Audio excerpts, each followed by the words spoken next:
தூங்கணுமா? மாத்திரை பயன்படுத்துவதை உடனே நிறுத்துங்க. இதை ட்ரை பண்ணுங்க. தூக்கம் சொக்கும். இரவு முழுவதும் படுக்கையில் புரண்டு புரண்டு படுத்தாலும் தூக்கம் வரவில்லையா? அல்லது தூங்கினாலும் அடிக்கடி விழித்துக் கொள்கிறீர்களா? இன்றைய வேகமான வாழ்க்கை முறை, மன அழுத்தம், மொபைல் பயன்பாடு மற்றும் ஒழுங்கற்ற பழக்க வழக்கங்களால் பலருக்கும் தூக்கமின்மை ஒரு பெரிய பிரச்சனையாக மாறியுள்ளது. இதற்காக உடனடியாக தூக்க மாத்திரைகளை நாடுவதற்கு பதிலாக சில எளிய இயற்கை வழிமுறைகளை பின்பற்றினாலே ஆழமான தூக்கம் கிடைக்க உதவும். முதலில் தினமும் ஒரே நேரத்தில் படுக்க செல்வதையும் ஒரே நேரத்தில் எழுவதையும் வழக்கமாக்க வேண்டும். வார இறுதி நாட்களிலும் இதை பின்பற்றுவது உடலின் இயற்கையான தூக்க சுழற்சியை சீராக வைத்திருக்க உதவும். படுக்கும் நேரத்திற்கு குறைந்தது 1 மணி நேரத்திற்கு முன்பே மொபைல், லேப்டாப், டிவி போன்ற மின்னணு சாதனங்களை பயன்படுத்துவதை தவிர்ப்பதும் நல்லது. இரவு நேரத்தில் அதிகமாக தேநீர், காஃபி அல்லது குளிர்பானங்களை குடிப்பதை தவிர்க்க வேண்டும். அதற்கு பதிலாக வெதுவெதுப்பான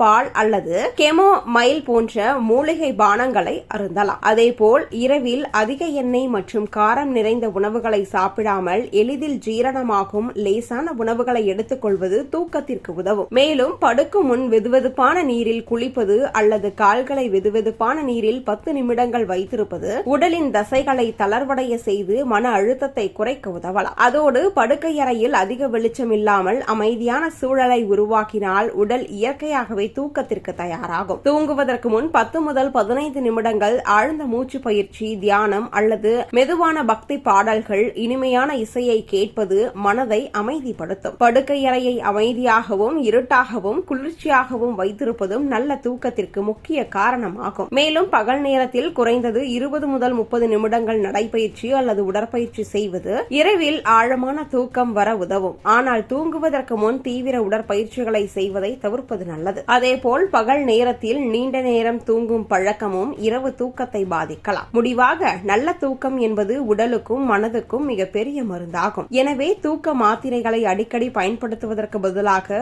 ஆரோக்கியமான வாழ்க்கை முறையை பின்பற்றி இயற்கையாக தூங்கும் பழக்கத்தை உருவாக்குவது சிறந்தது. இருப்பினும் தூக்கமின்மை பல வாரங்களாக நீடித்தாலோ அல்லது அன்றாட வாழ்க்கையை பாதிக்கும் அளவிற்கு இருந்தாலோ மருத்துவரின் ஆலோசனை பெறுவது அவசியம்.